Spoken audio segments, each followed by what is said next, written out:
Feliz Dia dos Pais para todos os papais presentes, graças a Deus. Mais um domingo pela manhã, Escola Bíblica Dominical, estamos aqui reunidos para adorarmos ao Senhor, bendizemos o seu santo nome. Quero começar com o Salmos 103, o verso 13, diz assim: como um pai se compadece de seus filhos, assim o Senhor se compadece dos que o temem. Então, que você possa tomar posse dessa palavra. Como um pai que se compadece do seu filho, o Senhor se compadece daqueles que o temem. Isaías também vai falar sobre isso, que Ele é o nosso Pai, Ele é o oleiro, nós somos o barro. Então vamos agradecer ao Pai. Jesus, na oração, Ele foi muito claro a quem devemos dirigir a oração: Pai nosso que estás no céu. Pai nosso. Então, ore ao Senhor, agradeça o Senhor por essa manhã. Vamos orar então, vamos agradecer o Pai. Tem alguns irmãos conosco aqui. Irmã Dalva, irmão José Emerson, irmão Joel Simberg, Deus abençoe. Jonas Simberg também conosco, bom dia, louvado seja Deus. Isso, vamos compartilhar, queridos, vamos compartilhar, vamos adorar o Senhor. Vamos orar então, feche seus olhos, agradeça a Deus pela vida, agradeça a Deus pelas bênçãos recebidas. Fale com o Pai, fale com o Pai. Que bênção, podemos falar com o Pai, pessoal. Podemos abrir o nosso coração e nos derramar diante do Pai. Contudo, Senhor, Tu és o nosso Pai. Nós somos o barro, Tu és o oleiro. Todos nós somos obra das Tuas mãos. Isaías 64. Aleluia. Senhor, queremos Te agradecer por essa manhã ensolarada.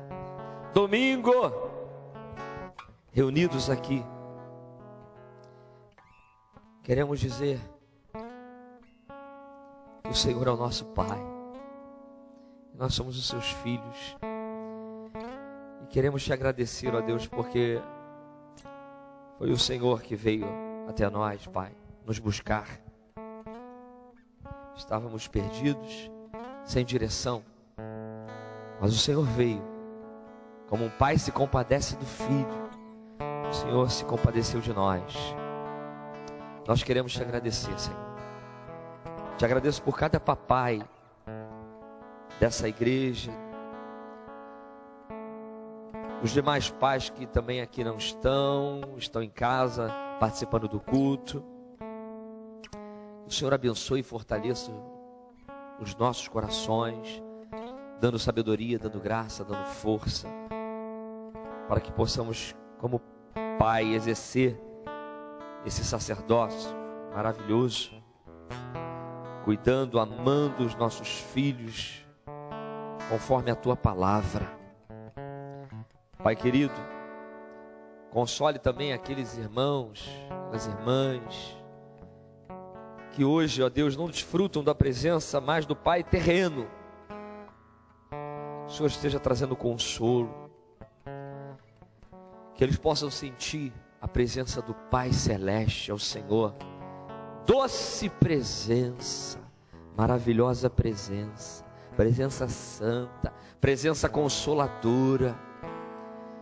Abraça os corações nessa manhã e receba a nossa gratidão, em o nome de Jesus, amém. É isso aí, queridos, mais uma vez, parabéns a cada papai, irmã Andréa Oliveira, irmão Beto, irmão Bechó, Deus abençoe. Um monte de papai também participando. Vamos adorar o Senhor, vamos ficar em pé. Você que não dá bom dia para o seu irmão, dá bom dia, dá tchau, né? Hoje é um dia especial, celebre ao Senhor. Agradeça ao Pai eterno, agradeça também ao Pai terreno, celebre.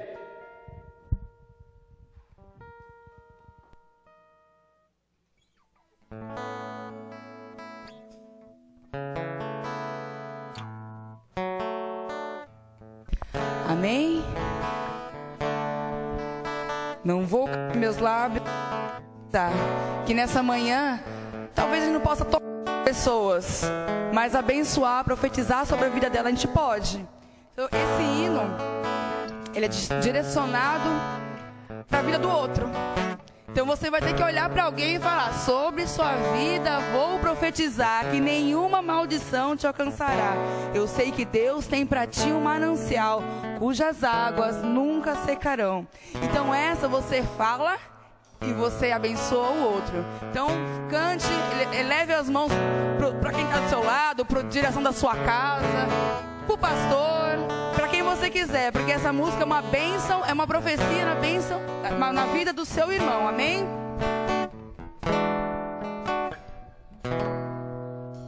Não vou calar meus lábios, vou profetizar, manifestar a graça e abençoar quem Deus quer libertar. Não vou calar meus lábios, não vou calar meus lábios, vou profetizar, manifestar a graça e abençoar quem Deus quer libertar. Agora escolhe alguém. Sobre tua vida vou profetizar, nenhuma maldição te alcançará. Eu sei que Deus tem pra ti um manancial cujas águas nunca faltarão. Eu sei que Deus tem pra ti um manancial cujas águas nunca secarão. Mais uma vez, não vou calar meus lábios, vou fazer, vou profetizar, manifestar a graça e abençoar quem Deus quer libertar. Não vou calar meus lábios, vou profetizar, manifestar a graça e abençoar quem Deus quer libertar. Sobre tua vida vou profetizar, nenhuma maldição te alcançará. Mais uma vez, eu sei que Deus tem pra ti um manancial. É promessa, hein? Cujas águas nunca faltarão. Eu sei que Deus tem pra ti um manancial cujas águas nunca secarão.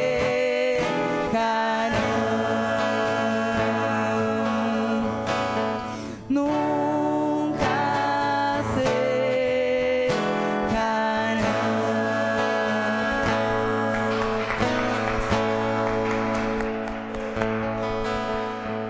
Quando eu falei que essa música é para o outro, porque foi pago um outro preço para que hoje nós pudéssemos nos chamar de irmãos. Nós somos irmãos por meio de Cristo Jesus. Para que contigo eu fosse um, o Senhor nos entregou, morreu para dar esse privilégio para nós. Isso é um motivo de muita alegria, que possamos continuar assim, porque infelizmente o inimigo sempre vai querer o contrário daquilo que Deus planejou e criou. Mas que a gente possa acreditar que para mim estar aqui hoje você está aqui hoje, para estarmos unidos aqui hoje, um alto preço foi pago. Que possamos ficar firmes, juntos, que a gente vai vencer. Não pelas nossas forças, mas pelas forças vindas do Senhor, do céu. Então, não há força melhor do que essa. Amém?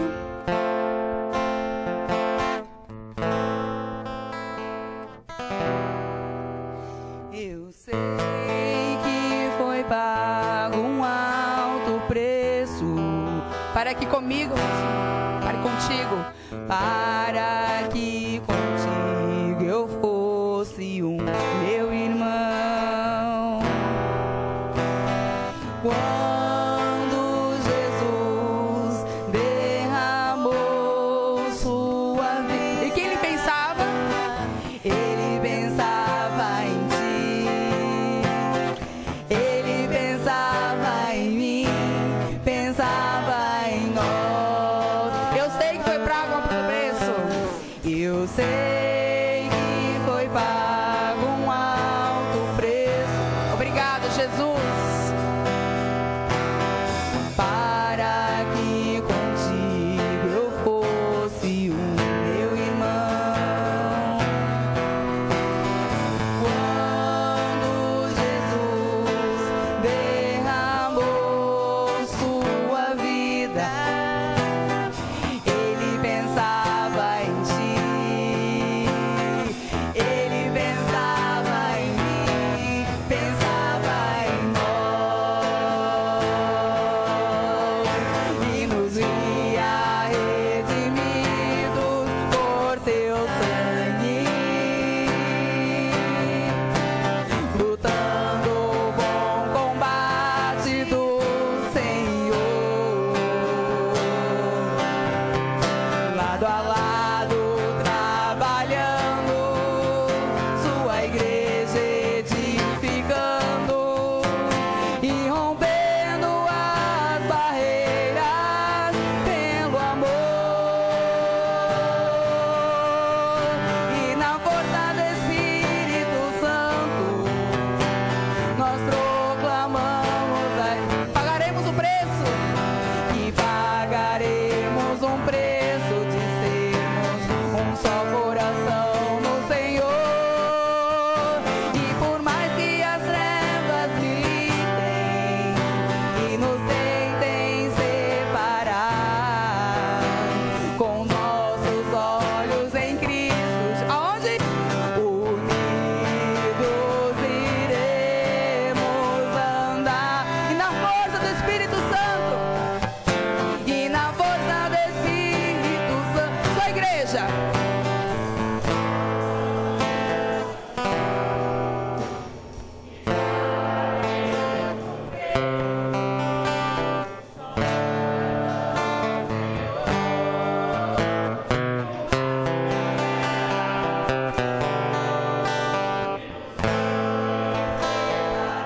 Nossos olhos aonde?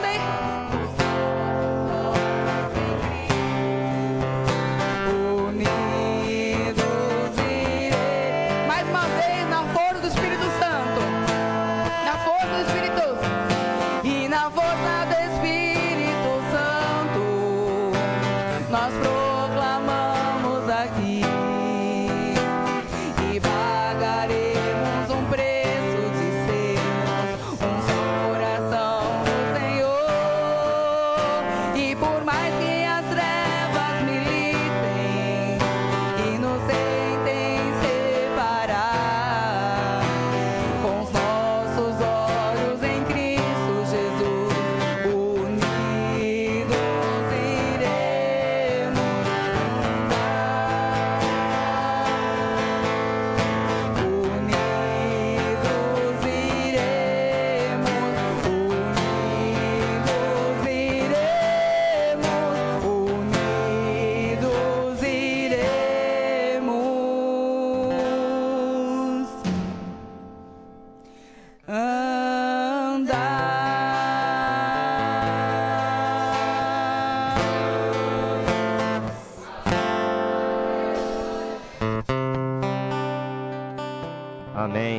Graças a Deus poder assentar. Na força do Espírito. É na força do Espírito que nós vamos avançando a cada dia, nos fortalecendo. O Consolador nos guiaria a toda a verdade, e assim Ele tem feito, de uma maneira poderosa, de uma maneira graciosa. Louvado seja Deus. Queridos, ler um texto.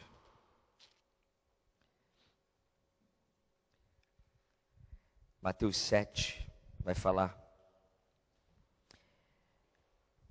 pedi e dar-se-vos-á, buscai e achareis, batei e abre-se-vos-á.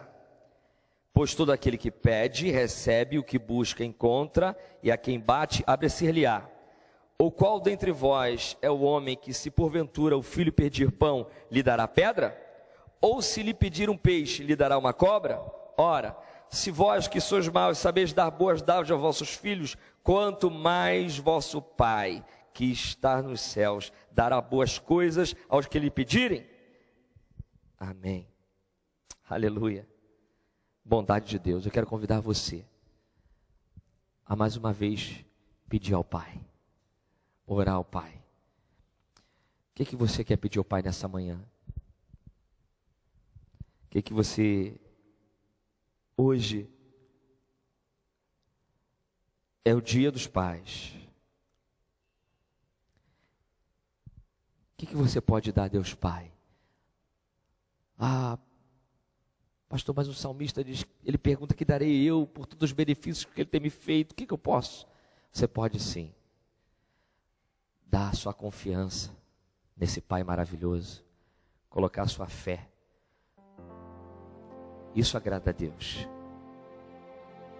O filho que ama ao Pai, que obedece ao Pai com todo o coração, que busca ao Pai. Porque lemos aqui: se pedir, Ele vai dar, se buscar, vai achar, se bater, Ele vai abrir.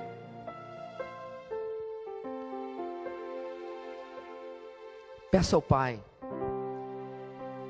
O dia dos pais. Mas eu quero te dar uma notícia nessa manhã: os filhos podem receber o presente hoje. Então peça ao Pai aquilo que está no seu coração.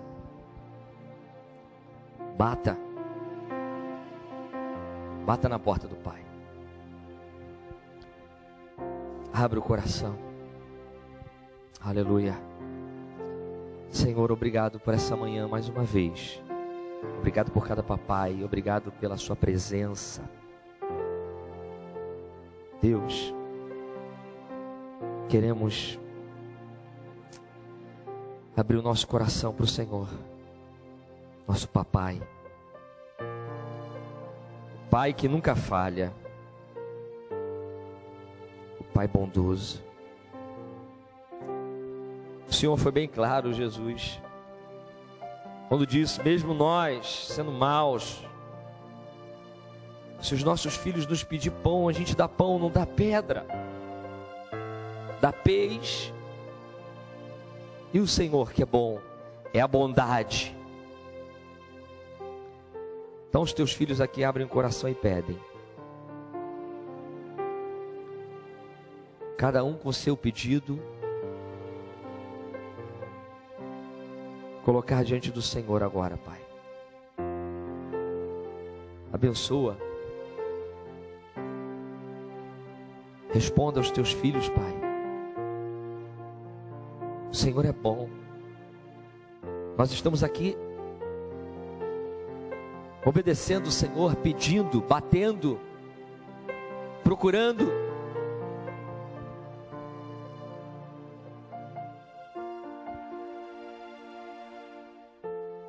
Que nessa manhã possamos sair daqui na certeza que o Senhor é o Pai mais maravilhoso e que cuida de nós. E é tão bom, que dá vitória aos teus filhos. aqueles que temem ao Senhor, como diz o salmista. Ouça as nossas orações, Pai. É a oração e o pedido dos seus filhos, em nome de Jesus. Amém. Graças a Deus. Vamos orar pelos aniversariantes, pelos enfermos. Ontem foi aniversário da irmã Eliane. Foi ontem? Foi sexta-feira, né? Tem mais algum aniversariante aí? Eu não sei. Tem aí, irmão Anderson, mais aniversariante? Eu sei que é a irmã Eliane dessa semana. Pablo? Paulo Henrique. Foi Paulo Henrique, né? PH, Eliane. Mais alguém? O Beto, dia 3, é verdade. Mais alguém? Fez aniversário e vai fazer essa semana? Irmã Eliane, dia 6. Vamos orar então por esses irmãos. Vamos também pedir pelos enfermos, que o Senhor esteja curando. Tem alguém enfermo? Tem alguém aqui nessa manhã com alguma dor? Não? Alguém conhecido?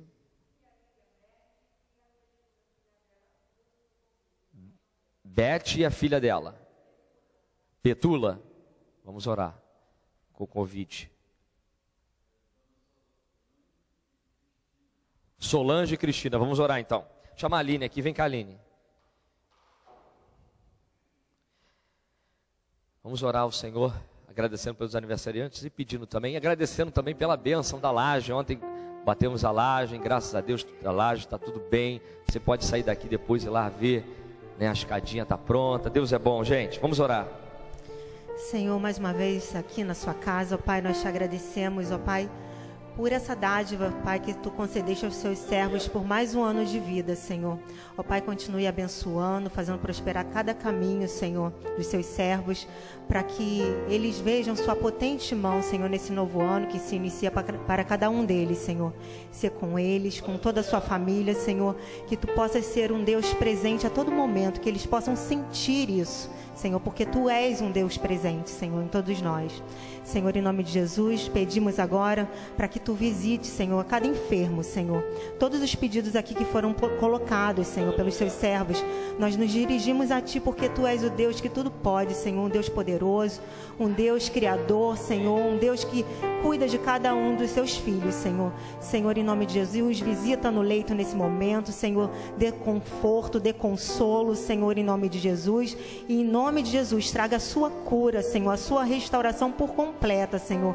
Que eles possam ver, Senhor, que a Sua mão, que a Sua potente mão esteja sobre eles, Senhor, em nome de Jesus. Esteja curando, livrando, em nome de Jesus, Senhor, que eles possam testemunhar que Tu és o Deus da vida deles, Senhor. Em nome de Jesus nós oramos e agradecemos por tudo que o Senhor tem feito e irás fazer na nossa vida, Senhor, desde agora para todo sempre.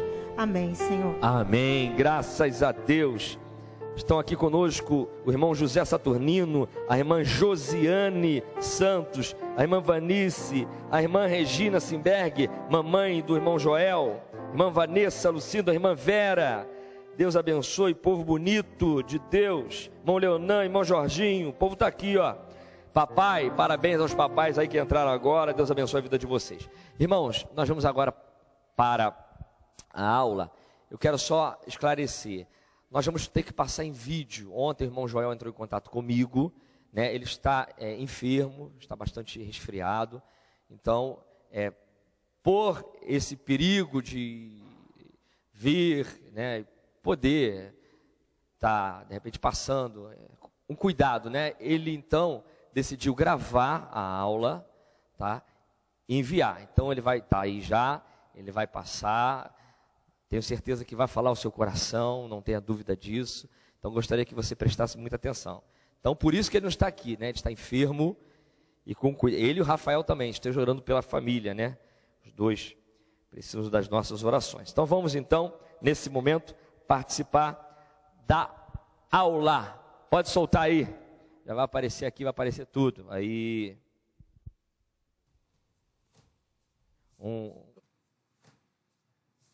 Bom dia.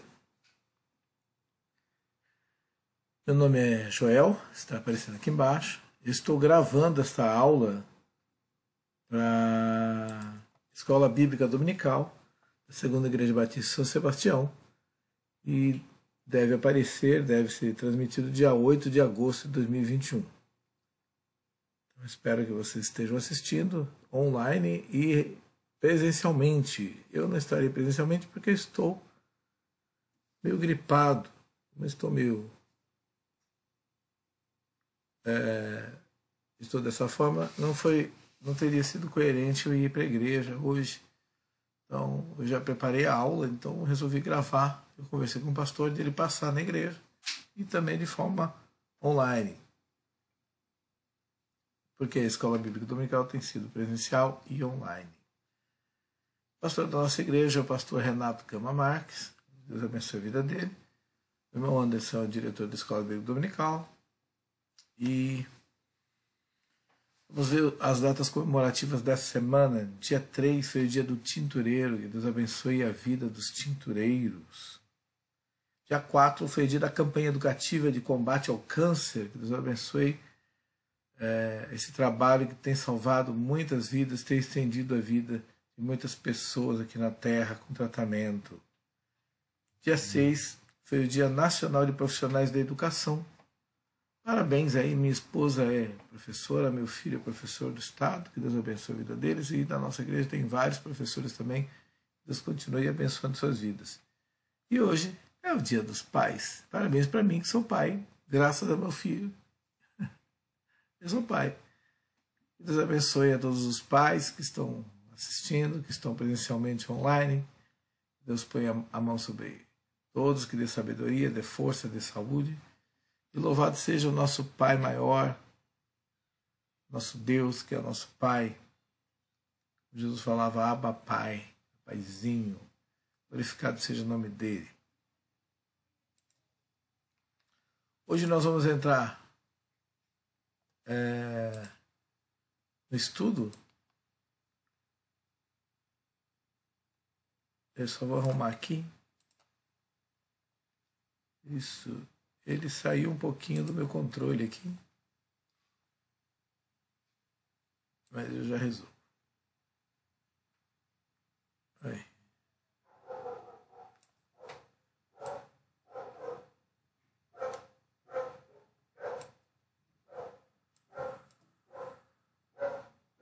Um pouquinho só vai ficar um pouquinho melhor. Estava tudo arrumado, né? Na hora.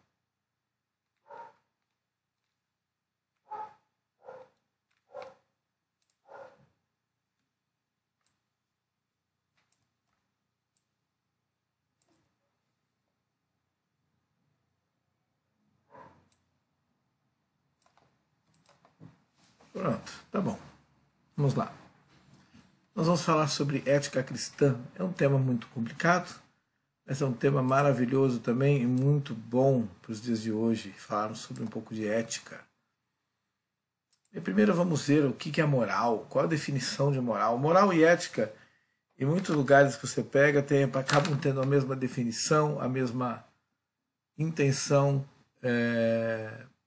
Quando o pessoal está falando de moral, está falando de ética, o de ética está falando de moral, mas eles têm uma certa definição que nós vamos ver, uma certa diferença. A moral é um conjunto de regras, costumes e formas de pensar de um grupo social que define o que devemos ou não devemos fazer em sociedade. Quando você pensar isso é errado, isso é certo, que define o que é certo ou errado? Quando nós vivemos em grupo de sociedade, nós temos várias definições, até pessoais e de em grupo, do que é certo ou errado fazer. Não é aquilo que dita para nós que uma coisa é errada. Matar é errado, roubar é errado, maltratar os outros é errado. O quanto é errado, no que é errado, o que fere o que a gente chama de moral. Então, moral tem origem no latim moralis, cujo significado é relativo aos costumes. São as regras definidas pela moral que regulam um modo de agir das pessoas. Por mais que você às vezes não saiba, não entenda isso, essas regras de moral e ética, elas ditam muitas coisas do que nós fazemos, elas apontam muitas coisas que nós fazemos ou que não deveríamos fazer. Ética é um estudo crítico da moralidade. Muitas pessoas tratam a ética e moral como sendo a mesma coisa. Na verdade, quase é. Mas a ética ela tem uma particularidade, que ela é um estudo crítico da moralidade, valores e atitudes que devemos cultivar e dos direitos, né, que norteiam a moral. A função da ética é estabelecer uma investigação sobre os princípios e práticas que regem a moral individual e social, de forma crítica em busca de sua fundamentação e legitimidade. Então, moral é um estudo, aliás, ética é um estudo da moral. Mas muitas vezes você encontra o pessoal falando sobre ética como se fosse moral e acaba virando uma coisa só. A palavra ética deriva do termo ethos. Inclusive na Bíblia nós encontramos ethos, mas como costume, presente no Novo Testamento, presente no idioma grego antigo. Ethos tem duas variantes, ethos caráter e ethos costume. O termo moral deriva da tradução latina para do termo ethos, que virou morales, que é o mesmo de moral, tá vendo? Ethos e morales têm até a mesma raiz, ethos, que é a raiz de moral. Então, a gente entender um pouquinho do que é ética, o que é moral, vamos falar dos tipos de ética. Tem uma ética humanista, uma das facetas ou uma das filosofias dessa ética é o hedonismo, onde o homem é a medida de todas as coisas. Interessante essa visão. Hedonê era uma deusa da mitologia grega que representava o prazer. E hedonismo é baseado nessa deusa. É uma doutrina ou filosofia de vida que defende a busca por prazer como finalidade da vida humana. Então, muitas pessoas falam assim, baseado nessa filosofia, como é que eu tenho que viver? O que é certo e errado? Bem, o que me dá prazer, o que é bom para mim, o que me deixa feliz é o que é certo. O que não é bom para mim é errado. Isso vai nortear as minhas atitudes, o que eu devo fazer ou não. E é comum você ver muito em filmes isso, é comum você ouvir a pessoa, mas isso te deixa feliz? Isso te faz feliz, te dá prazer, isso é uma coisa boa para você, então faça. Então a definição de muitas carreiras, a definição de muitas coisas que nós fazemos, muitas vezes é baseado nessa busca pela felicidade, esse conceito de busca pelo que é bom para mim, pelo que é interessante para mim. Isso é baseado no hedonismo, onde eu sou o centro do universo e as coisas que são boas para mim ficam. Em parte, ele tem uma lógica, né? Você ficar, por exemplo, fazendo algo que não te vai bem, cai bem mesmo. Você fazer algo que te prejudica, que não... Você trabalhar em algo ruim, você trabalhar em algo que te faz mal. Muitas pessoas largaram empregos que até ganhavam bem para fazer outros que ganhavam menos, mas que davam uma realização pessoal melhor. Então existe não é totalmente ruim, mas existem certas aplicações que são horríveis. Tem muitos casais que se separam porque falam, não estou sendo feliz. Simplesmente separa. Então o conceito é a minha felicidade. E aí a coisa vai aumentando. Né? Então, o cachorro está atrapalhando, abandona o cachorro. O filho está atrapalhando. A minha esposa, ela tem pós em autismo. E ela pertencia a um grupo que trabalhava com autistas, disléxicos. E há muitos casais, muitas famílias. E quando tem um filho autista ou desse tipo deficiente, simplesmente o marido vai embora. Ou a mulher, ou eles abandonam a criança. É muito comum. Eu não quero mais ficar nessa família porque não está me dando felicidade. Eu estou tendo problemas. Está sendo ruim, está dando trabalho. Então eu não quero mais isso, está dando gasto. Não é o que eu imaginei para uma família. Então ele simplesmente larga. Porque o que vale é eu me sentir bem, eu ter prazer. No momento que isso está me dando dor de cabeça e está me amulando, para mim acabou a família. Eu vou embora, vou pegar outra mulher, se vira com a criança. Isso é um absurdo, a sua responsabilidade onde fica. Né? E não quer saber. Né? E é comum isso. Idosos, por exemplo. Larga os idosos, manda para um lugar, abandona. Eu não vou ter que perder tempo. Não é? Existem casos, óbvio, que você precisa pôr num lugar para cuidar, porque realmente não há condições de cuidar, e às vezes é o melhor. Já aconteceu isso, já vi acontecer, e não tinha como cuidar, que a pessoa ficava sozinha, ligava o gás, comia coisa venenosa, não tinha como deixar, e a pessoa trabalhava e precisou pôr numa clínica, mas ela não abandonou, ela acompanhava. Mas existem casos de abandono, isso é muito comum. Existe o utilitarismo. O utilitarismo ele é um pouco diferente do hedonismo, ele caracteriza pela ideia de que as condutas adotáveis devem promover a felicidade e o prazer do coletivo.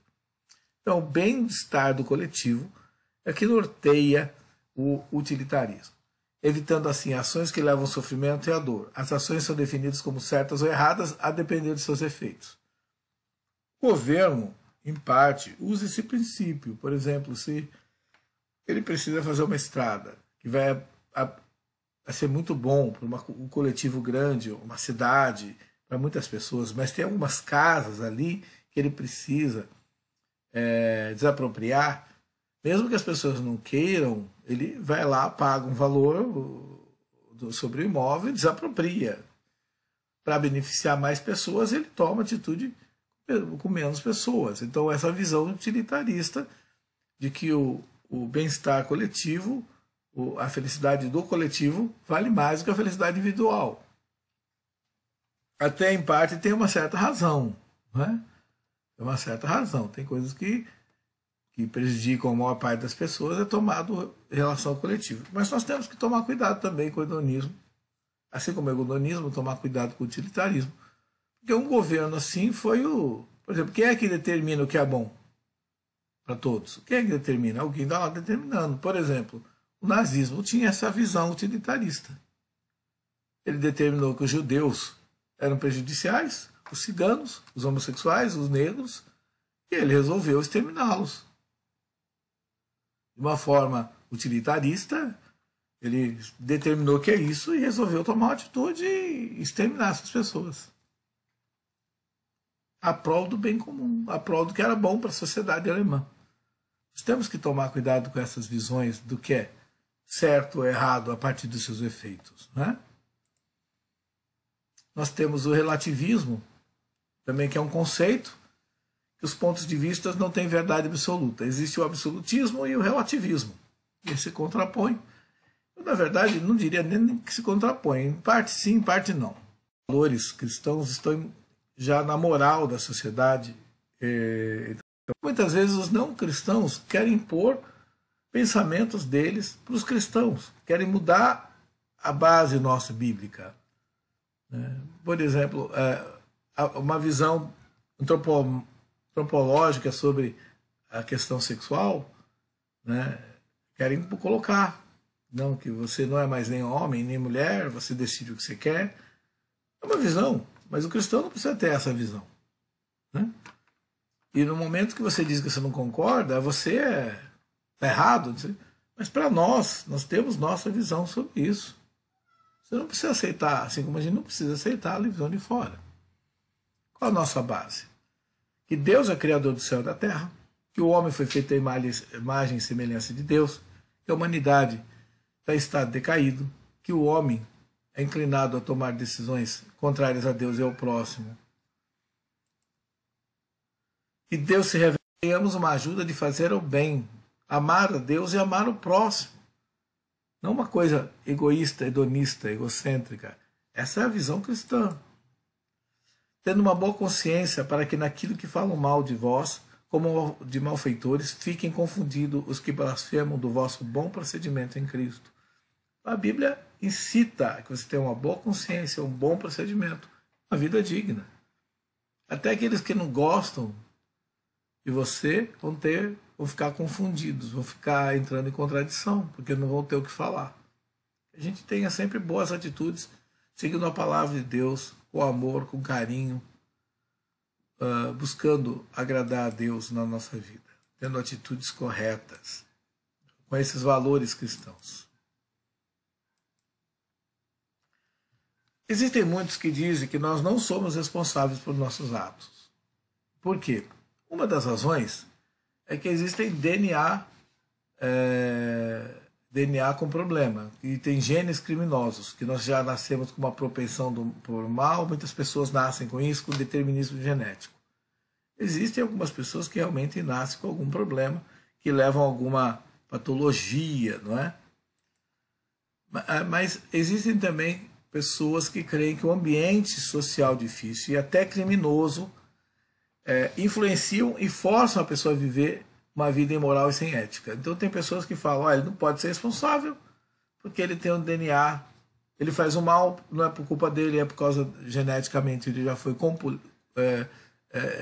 foi feito já com uma tendência, né, uma compulsão a ser criminoso. E os outros, tem outros que falam que ele tem uma vida difícil, sofreu muito e vive num ambiente ruim. É claro que essas coisas realmente influenciam muito a pessoa e atrapalham, mas se ela não tem uma patologia, algo assim, que ela possa torná-la inimputável, ela deve responder pelo que faz. Porque não há como falar em moral sem se assumir que os seres humanos têm liberdade de escolha. Combinação genética e ambiente social não são desculpas boas o suficiente para justificar atos. Inclusive, isso eu peguei num livro sobre ética.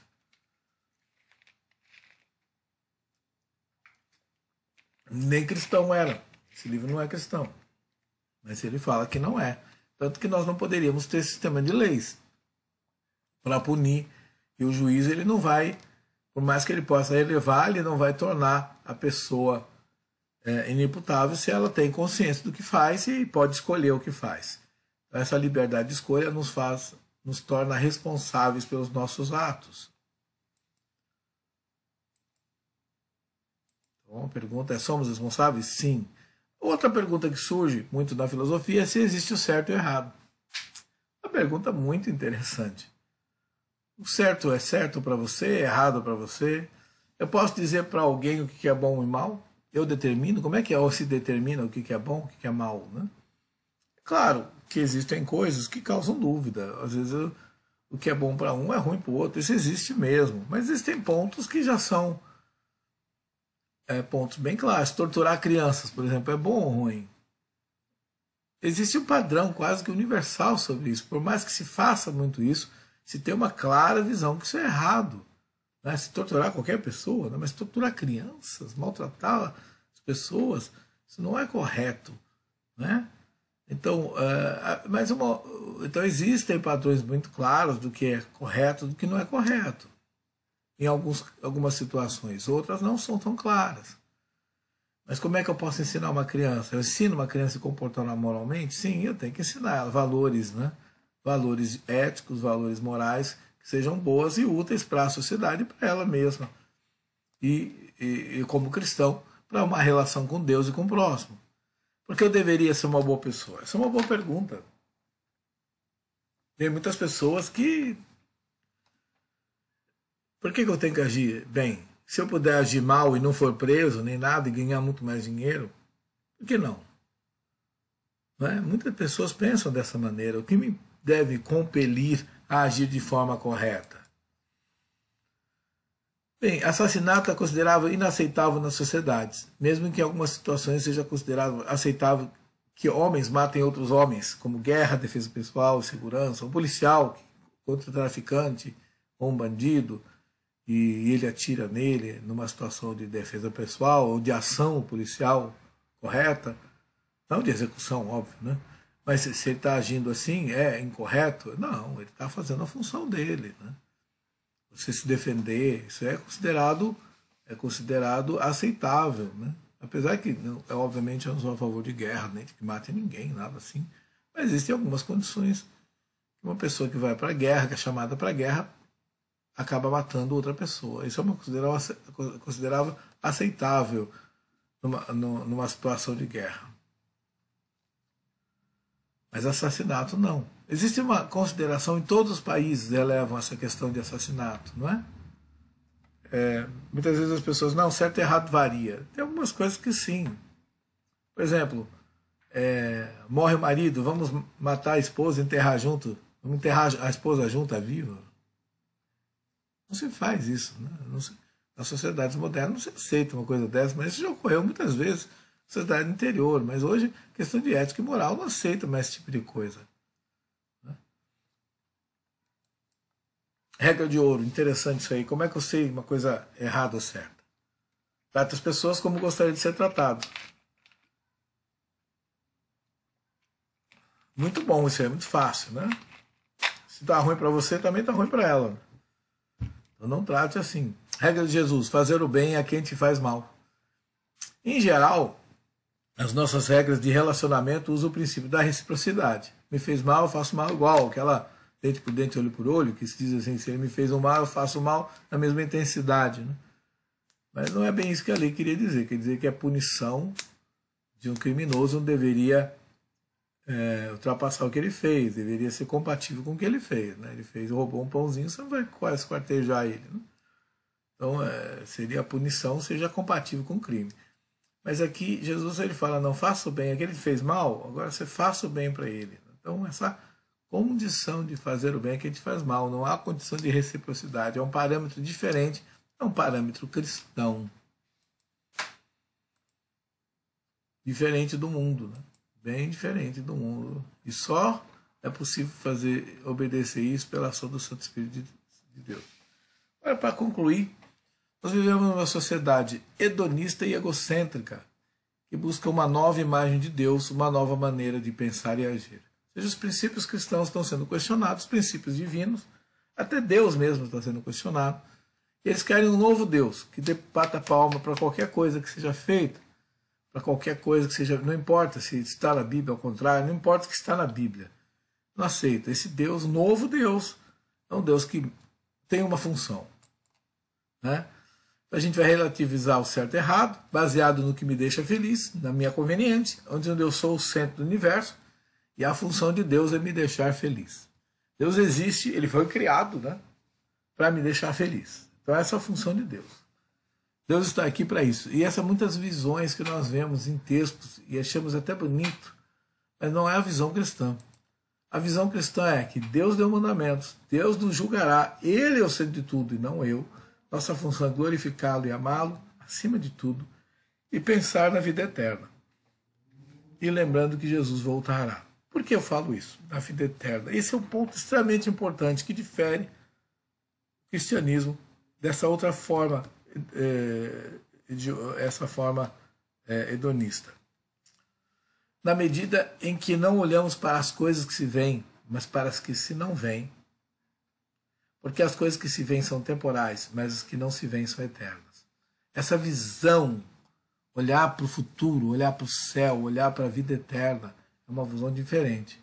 E você vive de forma hedonista quando no momento que você considera que a sua vida é temporal, é só nessa vida presente. Você não considera que existe um Deus que te dá um parâmetro, que te ama, mas que você tem que mudar a sua vida para andar naquele caminho. Você não crê que você tem que se arrepender, que existe pecado, que existe juízo, né? Então, à medida que você não crê nada disso, você vai vendo só essa visão terrena. Por isso que a pessoa rouba e muitas vezes não vê nada de errado nisso. Porque é importante ter dinheiro nesse momento, nessa vida presente, como sendo a única vida, a vida terrena. Mas nós temos que olhar para as coisas que não se veem. Olhamos para o que não se vê, olhando para o céu. Não podemos ver o céu, mas olhamos com a fé. E temos esperança, uma nova vida. Isso é para os cristãos. Romanos 12, 2. E não vivam conforme os padrões desse mundo. Ou algumas versões, não vos conformeis com esse mundo. Não tome a forma do mundo. Não aceite a ideologia desse mundo. Não aceite a ética desse mundo. Não aceite essa coisa do mundo, esses valores do mundo. Não aceite isso. Mas deixe que Deus os transforme pela renovação da mente, para que possa experimentar qual é a boa, agradável e perfeita vontade de Deus, que é o que nos interessa. Acho que a vida cristã é isso. A vida cristã são os valores de Deus, o padrão de Deus, a mente de Deus, o coração de Deus. Aquele coração duro onde Deus tira e põe um novo coração, um coração com a lei dele no nosso coração. A lei e a vontade, e o parâmetro e os princípios dele. Para que a gente viva e experimente a boa, agradável e perfeita vontade de Deus. Amém? Deus nos abençoe, que pessoas e quem está vendo que não tenha Cristo possa se arrepender, que existe uma vida futura e nós vamos responder pelo que fazemos. Que Deus tem perdão para todos nós, porque todos nós somos pecadores.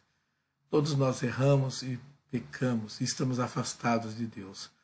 Mas, através de Cristo Jesus, da morte dele na cruz, do trabalho santo, pela graça de Deus, pelo convencimento do Santo Espírito, podemos voltar a Deus, podemos voltar e chegar a Deus através de Cristo, porque Jesus é o único caminho a Deus, o caminho e a verdade e a vida. Ninguém vem ao Pai se não for por Jesus. Então, através de Cristo, podemos ser salvos e ser renovados, nos arrependendo do pecado e vivendo uma vida que agrade a Deus, uma nova vida em Deus. Amém? Espero que o estudo seja proveitoso, que Deus os abençoe. O irmão Joel, né? Mesmo estando enfermo, né? Ele se disponibiliza e sempre como instrumento nas mãos de Deus para edificar as nossas vidas através da palavra de Deus, né? Vamos continuar orando não só por ele, para a sua família e por todos os irmãos que necessitam assim da nossa oração. Irmãos, hoje eu deixei semana aí deixei o bigodezinho para entrar no hall dos homens sérios. Hoje é o dia dos pais, né? Ver se os filhos olham para a gente e falam assim, o papai está ficando mais velhinho mesmo. Deixei o bigode aí, mas vou tirar que eu acho que não fico bem, não. Agradecer aos irmãos, né, e em especial os papais, né, por esse dia separamos aí para dar um abraço, lembrar, né? Muitos filhos estão longe dos seus pais, né, seja fisicamente ou até mesmo espiritualmente, né? Enquanto não estivermos na glória, não estaremos todos juntos, né? Mas agradecer a Deus, né, pelo privilégio. Deus, na sua infinita sabedoria, né, criou homem e mulher, e assim veio todas as gerações, né? E possamos colocar isso todos os dias, lembrar debaixo do cuidado de Deus, estarmos atentos às orientações. A lição de hoje sobre ética vai tratar sobre isso dentro da nossa conduta familiar, né? E desde pequeno a gente já tem que ensinar isso aos nossos filhos, né? Essa questão da ética. E no mundo contextualizado que estamos, né? Alguns que são antigos aí estão tendo que se adaptar a algumas coisas e rever até conceitos e valores, mas temos que ter cuidado, né? Porque nós não podemos lançar mão do nosso marco, aquilo que nos foi ensinado. E não se negocia a doutrina, né? A palavra de Deus. Uma coisa que até mesmo na minha monografia eu coloquei, em nome de uma igreja contextualizada, deixarmos acomodar o pecado na igreja. Né? Então temos que ter esse cuidado, porque a Bíblia, né, o próprio Deus, né, não trata dessa forma. A doutrina é uma, a regra, quando vemos dentro dos textos, dos estatutos bíblicos, ela não muda, ela permanece. Né? E devemos permanecer firmes, porque a tendência é o mundo tentar mudar. Tentar entrar na cabeça, né, daqueles que estão sendo dirigidos por Deus. Né, a entrar no contexto deles. Então, relativizando tudo é normal, tudo é bom, né? Então, a gente tem que ter muito cuidado com isso e não negociar com o pecado. Né?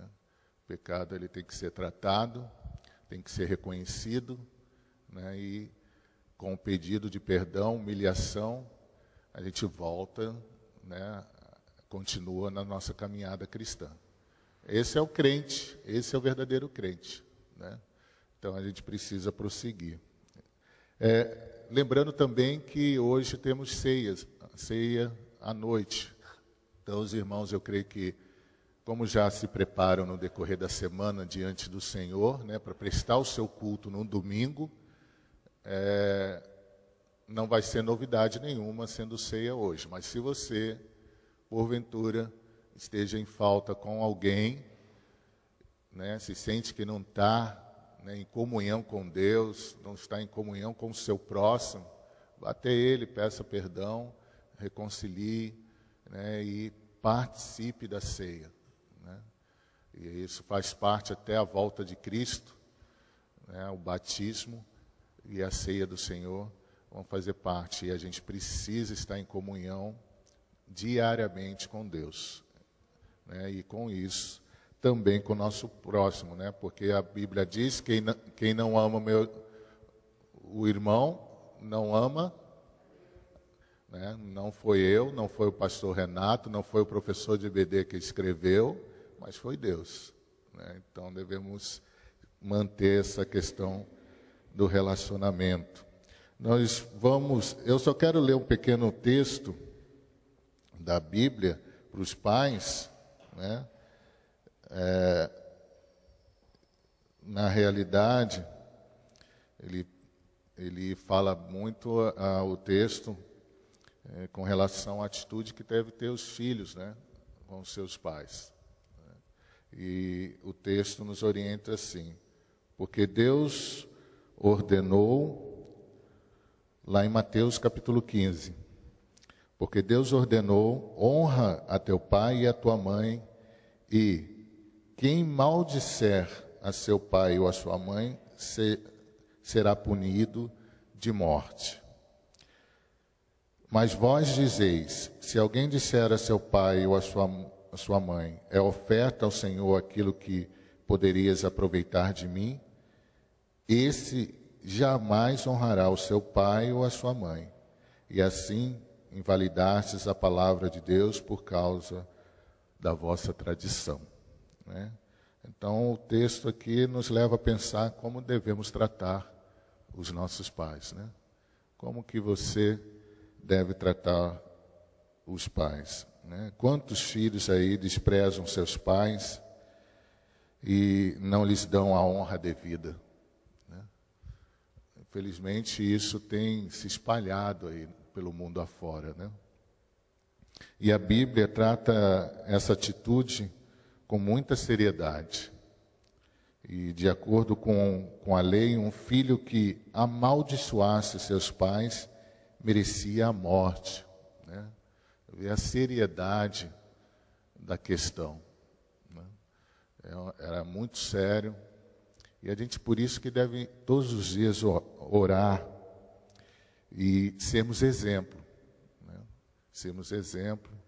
Sei que nós, como seres humanos, enquanto estivermos aqui, somos pessoas passíveis a erros, mas a gente deve reconhecer os nossos erros e sermos exemplo.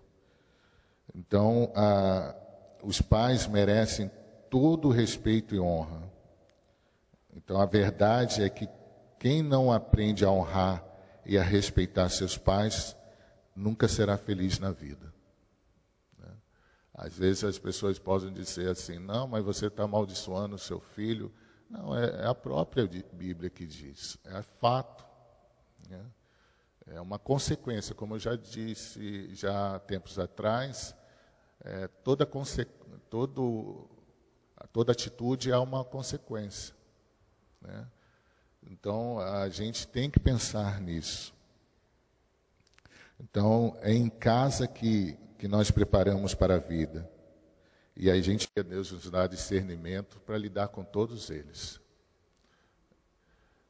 E a própria palavra, mais uma vez, diz, Deus não nos dá aprovação além do que possamos suportar. Não é verdade? Então a gente precisa realmente estar alinhado com a palavra de Deus.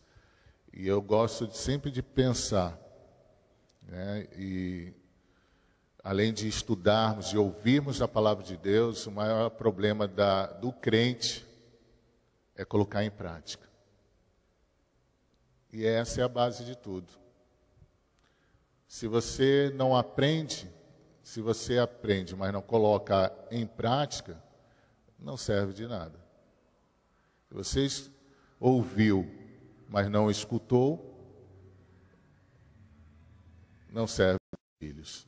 Então a gente tem que ter sabedoria, tem que ter discernimento, e como foi ensinado, dentro a nossa regra de fé e prática é a palavra de Deus, né? De fé e conduta é a palavra. Só que a gente tem que colocar em prática, não adianta, senão a gente cai na mesmice. Ok? Só uma palavra rápida que eu queria trazer aos irmãos, breve nessa manhã, além do estudo maravilhoso aí que do irmão Joel nos trouxe. Quero enfatizar aos irmãos a literatura. Eu vou estar disponibilizando em PDF no grupo da família Cibes. O pastor, ele tinha, a gente até conversando, achou um pouco difícil a questão, porque essa aqui é uma lição da antiga JUERP, né? Então, os professores eles tinham uma didática, né, bem rebuscada, e como vai muito nos originais, os irmãos perceberam o irmão Joel dando a aula por conta disso, porque vai lá e não entrar em assuntos polêmicos, né? Torne esse dia um dia agradável na presença do Senhor e no seio da sua família. Amém? Deus de amor, Deus de infinita bondade, obrigado, Senhor, por esse momento que o Senhor nos proporciona. Obrigado por esse culto, obrigado pelo que aprendemos nessa manhã e que possamos, ó Deus, ter o desejo de colocar em prática no nosso viver diário. Porque fazendo assim, nós estamos demonstrando crescimento, maturidade cristã. E creio que isso alegra o coração do Senhor. Possamos, como igreja, cada dia, crescer um degrau a mais na nossa, ó Deus, vida cristã. Muito obrigado. Leva-nos em paz para os nossos lares, protegidos pelo teu amor. Em nome de Jesus. Amém.